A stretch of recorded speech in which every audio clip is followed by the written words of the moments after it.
think the biggest hurdle is certainly figuring out how to fund it. And obviously there's so much in flux with how healthcare is changing that it's hard to know what the next step should be. The next step I've taken is to try to do small pilots with single practices demonstrating the financial effectiveness or the cost effectiveness of integrating behavioral health. I think those one practice studies have a lot of value, especially to other single practices who are looking at taking up the model. I think there has been too much focus on the money. I realize, I'm a realist, I know that money drives things. I have the good fortune of working in a single-payer capitated healthcare system that's risk-adjusted. But even though we don't think about getting money for every time we open our mouths with a patient, what we do have to live within a fixed budget. So it's a matter I ran a mental health service for almost 20 years.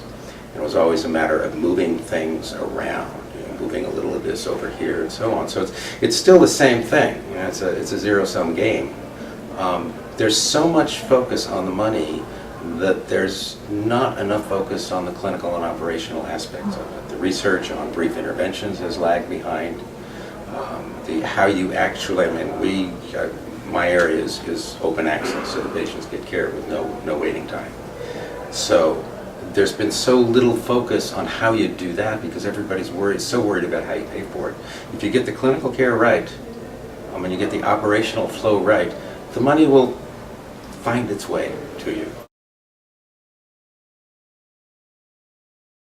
I think the biggest hurdle for integrated care just to become the mainstream is the current system is so fragmented, and it really is engineered in a very different way with a different set of goals than integrated care.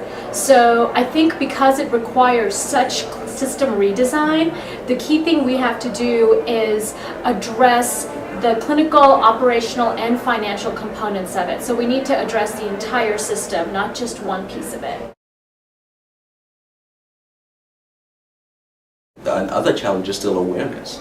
A lot of providers don't have a good sense of what we actually do. Sometimes what I still hear as a behavioral health consultant is, well, if they're crying, I'll call you in. And so I think there's still a high level of awareness and education that needs to take place, both at the provider level, but then also in terms of us and the skills that we can kind of present to them to let them know what we can do.